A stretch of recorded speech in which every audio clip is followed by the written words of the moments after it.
about the Miles story with you.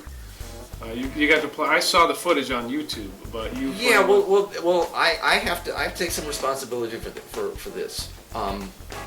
Miles is probably of all the different musicians that have meant a lot to me. Probably no one is probably equals what Miles Davis means to me. Just his music has.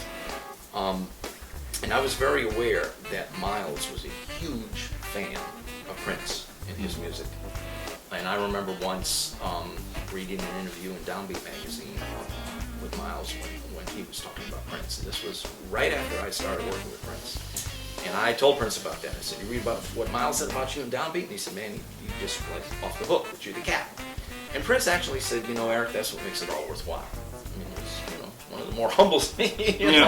Actually, it was like Prince not being Prince just being a musician was just, humbly accepting the respect because I already did know that Prince was also a fan of some of Miles's music also. So there was a mutual thing. So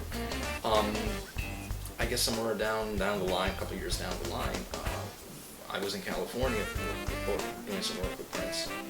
And he said to me, I've been talking to Miles or reaching out to Miles. And I said, "Oh, really?" I said, "Yeah, we got some tracks maybe that we would want to, And he said, "Why don't we go over to his house?" Because Miles had a house in Malibu at the time. And I said, "Can I drive?" That meeting didn't happen. It didn't happen that way. But the relationship began there. And now I'm not gonna suggest that if I had never been pumping up, what Miles is saying about Prince, that it would never have happened. But I was trying to do everything I could do to move this forward. Obviously, not only for the fact that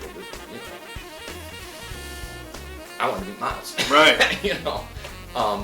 So that's kind of how it ended up.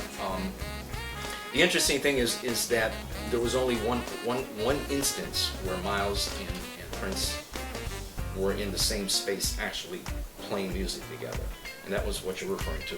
It was a gig that we did. It was New Year's Eve, 1987, at Paisley Park, which had only been open for about 5 or 6 months, and they decided to do a big New Year's event at Paisley. And all the movers and shakers in Minneapolis, not in music, but like important people. The Daytons, the Whitneys, the all of those folks. yeah, were there that night. And Miles was invited. The Petersons. Yeah, there you go. The Petersons. Yeah. The Johnsons. And you declined the invitation. Oh yeah, I passed. You had other things to do. More important things to do. I had a $100 New Year's Eve gig I had to do. You might have made more than we did. But anyway, Miles was invited. Miles came up and sat in with us. That's amazing footage to see. Yeah, that was fun. Yeah, I bet.